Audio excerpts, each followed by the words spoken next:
Hi hello good morning good afternoon good evening. कैसे हो बच्चे आप सब? आई होप आप सब ठीक होंगे। मैं बता दूं मैं भी ठीक हूँ। तो हमने chapter 1 accounting for partnership fundamental start कर दिए थे। इसमें हमने कौन कौन से टॉपिक देख लिया था। Definition of partnership firm, nature of partnership firm, terms देख लिए थे क्या क्या यूज में लेते हैं, उसका एसेंशियल मेन एसेंशियल्स या कैरेक्टरिस्टिक ऑफ पार्टनरशिप देख लिया, वो भी हमने कर लिया था। फिर राइट ऑफ पार्टनरशिप फर्म, वो भी हमने कर लिया।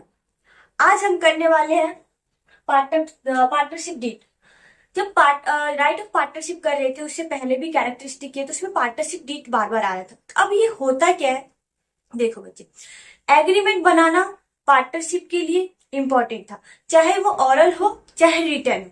देखा था हमने, पर रिटर्न जो एग्रीमेंट होता है ना उसे हम पार्टनरशिप डीड कहते हैं। और ये पार्टनरशिप डीड फिर मैम ठीक है रिटर्न होता है, इसमें क्या क्या रूल लिखा रहता है, इसमें टर्म और कंडीशन, रूल्स एंड रेगुलेशन ये सब लिखे रहते हैं कि पार्टनरशिप कितने कैपिटल्स लाएंगे, क्या प्रॉफिट शेयरिंग रेशियो रहेगा, वो सारे रिटर्न में लिखे रहते हैं। क्या मैम ये मैंडेटरी है? नहीं, मैंने बोला एग्रीमेंट ऑरल भी हो सकता है रिटर्न भी हो सकता है, दोनों टाइप्स के हो सकते हैं। ठीक है, तो जो रिटर्न एग्रीमेंट होता है उसे पार्टनरशिप डीड कहते हैं, तो मैंडेटरी नहीं है। पार्टनरशिप डीड को है ना आर्टिकल्स ऑफ पार्टनरशिप पार्टनरशिप भी कहा जाता है। ये एमसीक्यू के लिए इंपॉर्टेंट है, तो ध्यान में रखना बच्चा। देखो डेफिनेशन क्या बोलता है इसका, it is a return agreement where all rules and regulation या कह दो टर्म और condition are mention and which are duly agreed. देखो पार्टनर्स की सारे पार्टनर्स सहमत है, एंड साइंड बाय, सारे पार्टनर्स उसमें साइंड होते ऑल बाय द पार्टनर्स। तो क्या है, it is a written agreement where all the rules and regulations और terms and condition are mention and which are duly signed duly agreed and signed bye all the partners. ठीक है, it is not mandatory, ये mandatory नहीं है, मतलब जरूरी नहीं है कि रिटर्न में हो, ऑरल भी हो सकता है। It is also called articles of partnership. ध्यान रखना बच्चा, ये एमसीक्यू में आ सकता है कि इसको और पार्टनरशिप डीड को और किस नाम से जान सकते हैं, तो देख लेना पार्टनर आर्टिकल ऑफ पार्टनरशिप। अब क्या है, the close of partnership deed can be altered with the consent of the all the partners. मतलब यूनिनिमस कंसेंट चाहिए जहां पे ऑल ऑफ द पार्टनर। कहने का क्या मतलब है कि मान लो पार्टनरशिप डीड बना लिया, उसमें लिख दिया है कि इतने कैपिटल्स लाए जाएंगे, पीआर प्रॉफिट शेयरिंग रेशियो जैसे 3:2:1 रहेगा, interest on capital interest on drawing इतने इतने दिया जाएगा। क्या आगे जाकर के इसको चेंज कर सकते हैं? हाँ, वही तो क्लोज हो गया पार्टनरशिप डीड का। हाँ, आगे जाके चेंज कर सकते हैं, अगर सारे पार्टनर से हाँ बोल दिया तब जाके चेंज कर सकते हैं। समझ में आगे बच्चे पार्टनरशिप डीड क्या है? आगे और देखते हैं इसमें। हाँ जी, और क्या है देखो, पार्टनरशिप डीड है, the deed should be properly draft and prepare as per the provision of Stamp Act। ये याद रखना। कई बार क्या होता है, एमसीक्यू भी पूछता है कि है ना ये ड्राफ्ट और प्रिपेयर कौन से प्रोविजन से है? तो बच्चे क्या सोचता है, पार्टनरशिप एक्ट। नहीं नहीं, पार्टनरशिप एक्ट नहीं है, स्टाम्प एक्ट, याद रखना, स्टाम्प एक्ट एंड प्रीफिलेबली। ठीक है, register with registrar of the firm, और रजिस्टर किसके साथ में होना चाहिए, रजिस्ट्रार ऑफ द फर्म। क्या है, the deed should be properly drafted and prepared as per the provision of stamp act, ये इंपॉर्टेंट है, and preferably registered with registrar of the firm. आगे है, इसमें अब क्या कंटेंट रहता है पूछ रहे थे। देखो आगे क्या क्या बच्चे, नेम ऑफ द, नेम क्या है, एड्रेस क्या है पार्टनर्स का और फर्म का, दोनों ही इसमें कंटेंट रहता है। रेंज ऑफ बिजनेस, मतलब कितना जो है कैपिटल लाएंगे, इंटरेस्ट ऑन कैपिटल्स क्या रहेगा, इंटरेस्ट ऑन ड्राइंग क्या रहेंगे, किन से पार्टनर को कमीशन देना है, कौन से पार्टनर को सैलरी देना है, ये सारी चीज कंटेंट रहता है। बिजनेस ड्यूरेशन क्या रहेगा, अकाउंटिंग पीरियड क्या रखने वाले हो, कौन से पार्टनर कितना कैपिटल लाएंगे, वो सारी चीज कंटेंट रहता है। देखो, nature of business, capital contribution, profit sharing ratio, accounting period, duration of partnership and settlement of distribute. ठीक है, आगे जाके कोई लड़ाई झगड़ा हो जाए कि इंटरेस्ट ऑन कैपिटल नहीं 5% था 6% बोल रहे हो, तो इसमें क्या सारा चीज इसका सॉल्यूशन है। आगे इंटरेस्ट ऑन कैपिटल कितना देना है, salary to partner, commission, interest on drawing etcetera, rights and duties of partner, ये सारे चीज इस पार्टनरशिप डीड में कंटेंट रहता है। समझ में आगे बच्चे आप सबको? आगे देखते हैं पॉइंट। पार्टनरशिप डीड समझे मैम। अब क्या मान लो कि पार्टनरशिप डीड मतलब पार्टनरशिप डीड है ही नहीं, पार्टनरशिप डीड बनाया ही नहीं, चाहे एग्रीमेंट नहीं, ऑरल भी नहीं है, रिटर्न भी नहीं है, तब रूल्स क्या एप्लीकेबल होना चाहिए? तब क्या होगा? है इसका भी सॉल्यूशन है।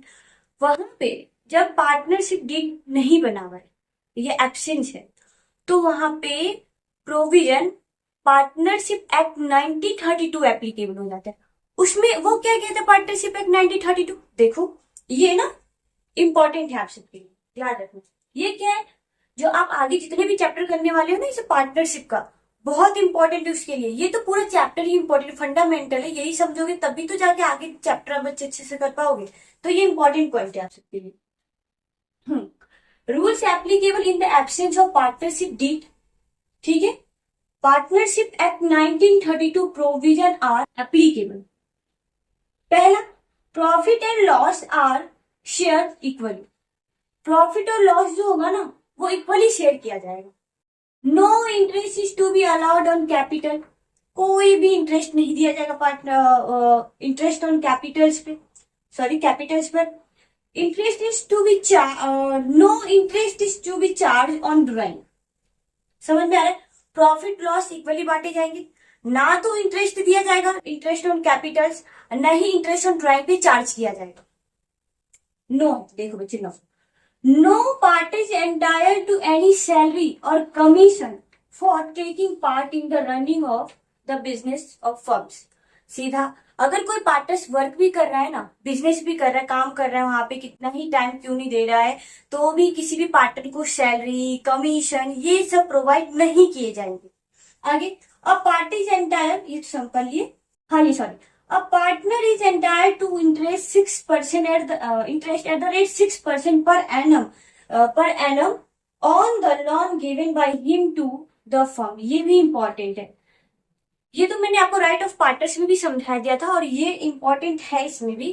अगर कोई पार्टनर्स फर्म को लोन देता है, ठीक है, और कोई भी पार्टनरशिप डीड नहीं है, एब्सेंस है, साइलेंट है, कुछ नहीं बोल रहा है पार्टनरशिप डीड, तो फर्म को 6% से इंटरेस्ट देना पड़ेगा पार्टनर्स को, जिस पार्टनर्स ने लोन दिया है। ठीक है बच्चा? और अगर लिखा है पार्टनरशिप डीड है 6%, 10%, 8%, तब तो कोई प्रॉब्लम ही नहीं है। अगर नहीं है पार्टनरशिप डीड, साइलेंट है उसके मामले में, तो 6% से क्या करना पड़ेगा? इंटरेस्ट देना पड़ेगा। फर्म किसको देंगे? पार्टनर्स को, जिस पार्टनर्स ने लोन प्रोवाइड किया है। आगे, each partner can participate in the conduct of business. ठीक है, जितने भी पार्टनर है सारे बिजनेस के जितने भी मैनेजमेंट हो, कुछ भी कोई सा भी वर्क हो, सब पार्टिसिपेट करेंगे। ठीक है बच्चा?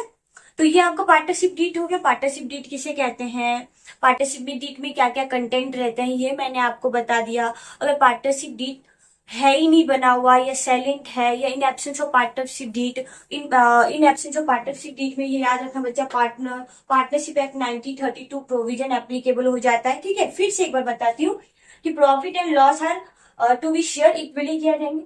No interest is to be allowed on capitals, no interest is to be charge on drawing, no partner is entire to any salary और commission for taking part in the running the firms. ठीक है, a partner is entitled to interest at the rate 6% per annum on the loan given by him to the firm. Each partners can participate in the conduct of businesses। ये सब आपको समझ में आ गए बच्चे? ये इंपॉर्टेंट था। एक बार आप फिर से क्या मतलब जितने भी लेक्चर है वो तो वापस एक बार देखते रहना, आपको ये क्या होगा कि बेटर अंडरस्टैंडिंग होगी। ये फंडामेंटल है, आगे जाकर जो चैप्टर करोगे इसमें तो ये तो बहुत ही ज्यादा काम आने वाले। मान लो पार्टनरशिप डीड कुछ नहीं कहता है तो आपको ये प्रोविजन तो याद रहना चाहिए। ठीक है बच्चे? नेक्स्ट, हाँ तो देखिए बच्चे, ये important point to be remember, ये याद रखना कि पार्टनरशिप में पार्टनर्स की लायबिलिटीज अनलिमिटेड होता है। इसका मतलब ये कहने का है कि अगर मान लो फर्म डिसॉल्व हो रहा है और आउटसाइडर लायबिलिटीज वो पे नहीं कर पा रहा है फर्म, तो पार्टनर्स के जो पर्सनल एसेट्स है ना वो भी लायबल हो जाएगा। ठीक है, तो उसको मतलब अपने घर बार बेच करके भी आउटसाइडर लायबिलिटीज का क्या करना पड़ेगा? पेमेंट करना पड़ेगा। ठीक है, तो वही बताना है कि in partnership the liabilities of a partners are unlimited. एक चीज और, registration of partnership firm is not compulsory. Registration करवाना जरूरी नहीं है इंडिया में। चाहे तो आप कंपलसरी मतलब रजिस्ट्रेशन करवा भी सकते हैं, नहीं तो नहीं भी करवा सकते। कोई मतलब कंपलसरी मैंडेटरी नहीं है कि नहीं पार्टनरशिप रजिस्टर करवाना जरूरी है। नेक्स्ट बच्चे, हाँ, एलएलपी एक्ट 2008, ये सिर्फ अंडरस्टैंडिंग पर्पज से बता रही हूँ, आपके सिलेबस का पार्ट नहीं है। एलएलपी एक्ट फुल फॉर्म पहले तो एलएलपी का है, लिमिटेड लायबिलिटीज पार्टनरशिप। ठीक है, ये क्या है बेटा, यहाँ पे जो पार्टनर्स होते हैं, पार्टनर्स की लायबिलिटी लिमिटेड होती है। जितना उसने एलएलपी मतलब एलएलपी में लगाया है उतना ही उसकी लायबिलिटीज बनती है पेमेंट करने की। ठीक है, यहाँ पे पर्सनल लायबिलिटीज जो होते हैं ना, पर्सनल एसेट्स, वो क्या एप्लीकेबल, सॉरी मतलब पर्सनल जो एसेट्स होते हैं वो यहाँ पे लायबल नहीं होगा आउटसाइड लायबिलिटीज पेमेंट करने के लिए। और एलएलपी जो है हाइब्रिड है, कंपनी और पार्टनरशिप दोनों का मतलब मिक्स है। सीधा कहने का मतलब ये है कि जो मेन फीचर्स है कंपनी का और पार्टनर्स के, जो जो इनके इंपॉर्टेंस थे वो सारे को इन्होंने हाइब्रिड कर दिया, मिक्स कर दिया और एक नया एंटिटी खड़ा किया, LLP, limited liabilities partnership act. ठीक है, और यहाँ पे क्या है कि ये एक नया पार्टनरशिप में एक तो अनलिमिटेड लायबिलिटीज है, यहाँ पे आकर के लिमिटेड हो जाता है। कंपनी में काफी सारे, जब कंपनी ओपन करनी है तो काफी सारी कंप्लाइंसेस पूरे करने पड़ते हैं। एलएलपी में ऐसा कुछ नहीं है। तो एक नया, आज देखना आजकल जो ज्यादा जो ओपन होते हैं वो एलएलपी होता है। एलएलपी हमारे यहाँ भी है एक पुरुषोत्तम नहीं है, ग्लोबल एलएलपी। तो एलएलपी क्या है कि एक हाइब्रिड है या mix of companies and partnership firm. Okay बच्चा, नेक्स्ट देखते हैं। ये सिर्फ आपके है ना मिस्टर अंडरस्टैंडिंग पर्पज से बता दिया। नेक्स्ट नेक्स्ट इससे पहले देखो, हाँ, एलएलपी एक्ट 2008, एलएलपी है limited liabilities partnership from, here liabilities of partners are limited, यहाँ पे लिमिटेड है। एलएलपी इज हाइब्रिड और मिक्स, या हाइब्रिड बोल दो या mix of partnership and company. आगे देखो, एक्सपेंसेस, एक्सपेंसेस इसमें है ना आपके पार्टनरशिप में टू टाइप्स के। एक तो है चार्ज अगेंस्ट प्रॉफिट, एक एप्रोप्रिएशन ऑफ प्रॉफिट। ये क्या होता है मैम? जो ये चार्ज अगेंस्ट प्रॉफिट है ना बच्चे, इसका कहने का सीधा मतलब है चाहे आपके फर्म में प्रॉफिट हो या लॉस हो, उससे कोई मतलब नहीं है। यहाँ पे वो एक्सपेंसेस आपको पे करना ही पड़ेगा, फर्म को पे करना ही पड़ेगा। तो वो हो गया charge against profit. Appropriation of profit क्या है?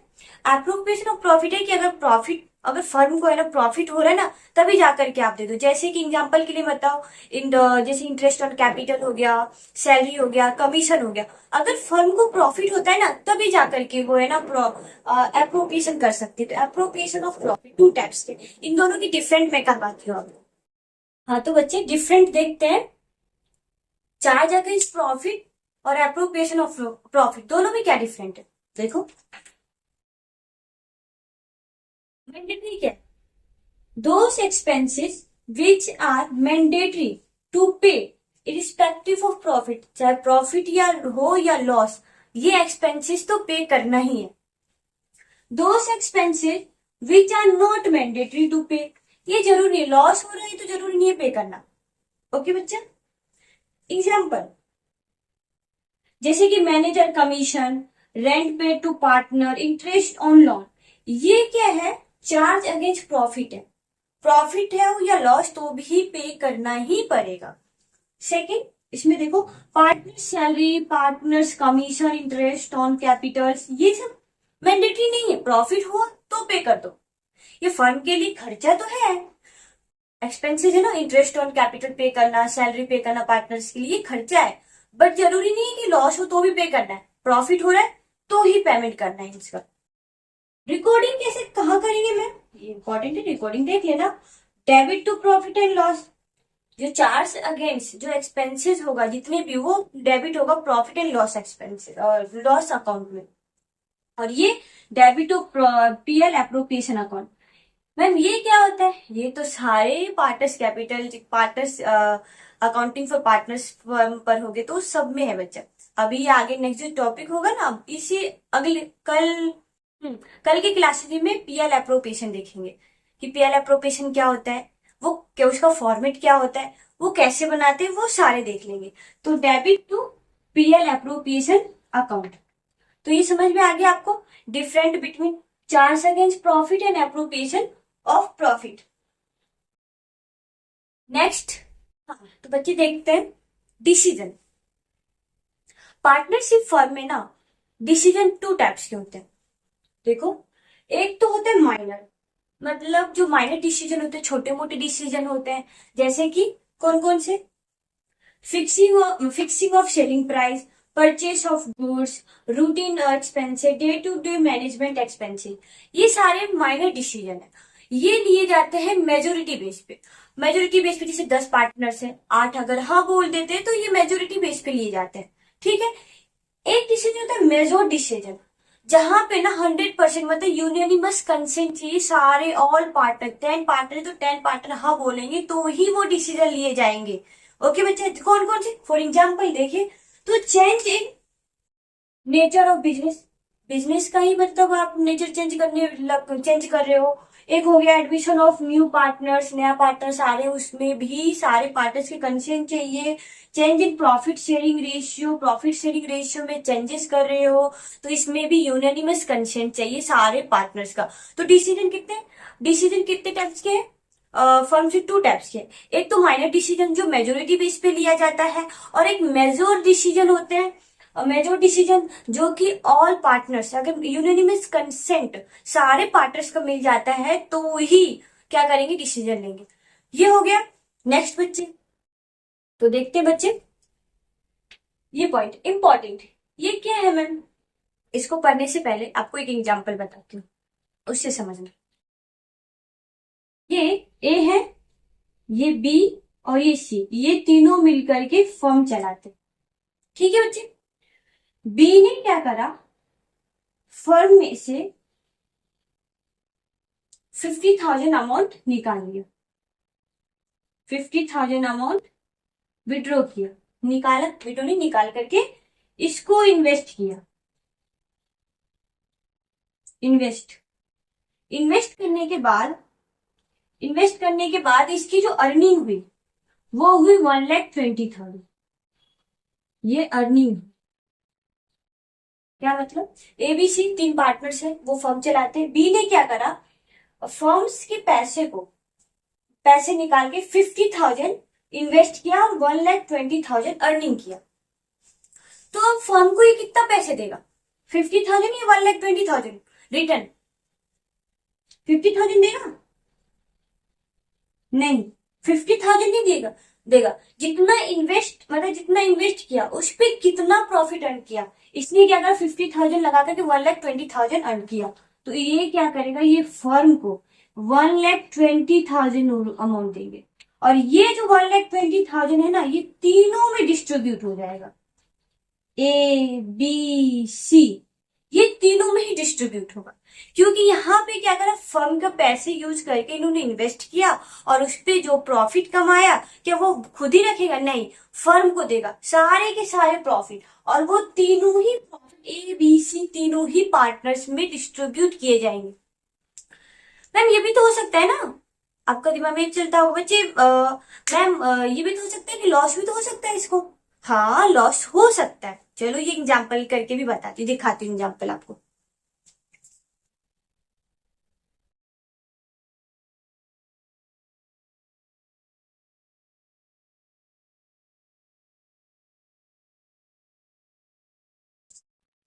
देखो ये एग्जाम्पल भी बताती हूँ आपको बच्चे, ए बी सी, बी ने क्या करा, फर्म के पैसे निकाले, फर्म में से पैसे निकाले 50,000 रुपए, और इसने क्या किया, इसे इन्वेस्ट किया।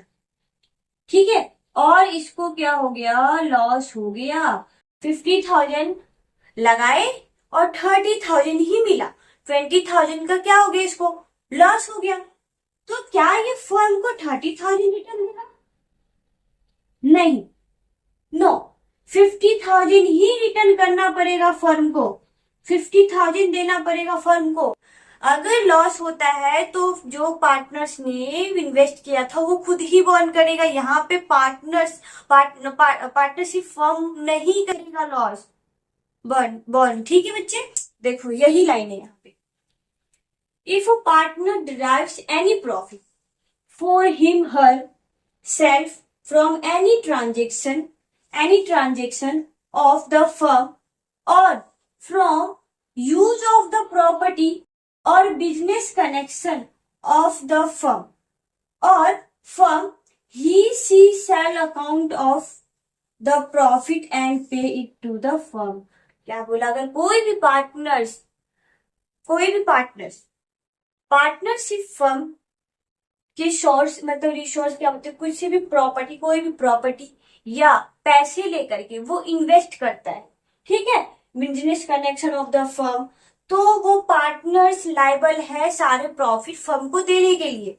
वही कह रहा है यहाँ पे, ठीक है। हालांकि if he incurred a loss, मान लो कि लॉस हो गया, it will be borne by him, तो वो लॉस सिर्फ वही बॉर्न करेगा जिस पार्टनर्स ने यूज किया था फर्म के पैसे को या बिजनेस की प्रॉपर्टी को। बोल के मैम फिर तो ये तो गलत है ना, प्रॉफिट हो रहे हैं तो पार्टनर सारे मतलब प्रॉफिट और पार्टनरशिप फर्म को दे रहा है, पर लॉस हो रहे तो यहाँ पे क्या कर रहे हो, खुद ही बॉर्न करना पड़ रहा है, ये तो गलत है ना। अगर ऐसा नहीं हुआ तो बच्चे सारे पार्टनर्स क्या करेंगे, पार्टनरशिप फर्म के पैसे को निकाल कर कहीं और इन्वेस्ट कर देंगे, तो इसमें क्या होगा, तो उनके लिए तो घाटा क्या है, चलो प्रॉफिट है तो भी देने पर है, लॉस है तो भी क्या पूरे पार्टनरशिप फर्म को बर्न करना पड़ रहा है, तो ये समझ के पार्टनर्स क्या करने लगेंगे, इन्वेस्ट करने लगेंगे। ऐसा तो नहीं है, तभी तो ये केस बनाया है कि अगर प्रॉफिट है तो सब फर्म को देना पड़ेगा, फर्म सारे पार्टनर्स को डिस्ट्रीब्यूट करेंगे, सारे पार्टनर डिस्ट्रीब्यूट करेंगे। पर अगर लॉस है तो जो इस पार्टनर्स ये बिजनेस का फर्म रिसोर्सेस यूज किया है ना, सिर्फ वही बॉन्ड करेगा। इसमें दूसरा पॉइंट और है, देखते हैं बच्चा नेक्स्ट। दूसरा पॉइंट क्या है, if a partner carry on any business, okay, business of same nature and competing with that firm, she shall account for and pay firm all profit made by him her in that business। क्या है इसका मतलब है, ए और B C तीनों का partnership firm है, ठीक है। पार्टनरशिप फर्म में इसमें इलेक्ट्रॉनिक्स जो सामान होती है उनका बिजनेस है इनका, ठीक है। और एक सी है जो उसने अलग से और घर पे को मतलब ओपन कर रखा है, क्या ये सी है, मान लो सी है, उसने भी घर पर भी एक है ना इलेक्ट्रॉनिक्स का दुकान खोल रखा है जहां पे वो खरीदारी बेचना खरीदना करते हैं, तो सेम कैटेगरी का है, सेम नेचर का बिजनेस है और कंपीट किससे करने लगा है, फर्म से। तो जो भी प्रॉफिट सी कमाएगा ना, जितने भी प्रॉफिट कमाएगा ना, वो फर्म को देना पड़ेगा, वो लायबल है, उसको देना ही पड़ेगा। तो वही चीज है बच्चे, if a partner carries on any business of the firm same nature and competing with that the firm, she shall account for and pay to firm all profit made by him her in that business। तो समझ में आगे बच्चे आप सभी को क्या क्या मैंने आज जितने पॉइंट करवाए वो अच्छे से समझ में आए हुए होंगे। बेटर तरीके से मैंने समझाने की कोशिश की थे आपको, किए हैं और आगे भी करती रहूंगी। और आपने मेरा फर्स्ट लेक्चर देखा होगा, सेकंड देखा होगा, ये थर्ड है। कल से जो आपका होगा वो प्रैक्टिकल क्वेश्चंस के जो कंसेप्ट होंगे वो चालू हो जाएंगे। कल से पीएल एप्रोप्रिएशन करेंगे, वो प्रैक्टिकल का है, तो वहां से आपके प्रैक्टिकल जो है चालू हो जाएंगे, वहां से प्रैक्टिकल की जो कंसेप्ट है वो भी चालू कर देंगे पढ़ना। तो बच्चे आज के लिए इतना ही। Thank you, bye bye and take care.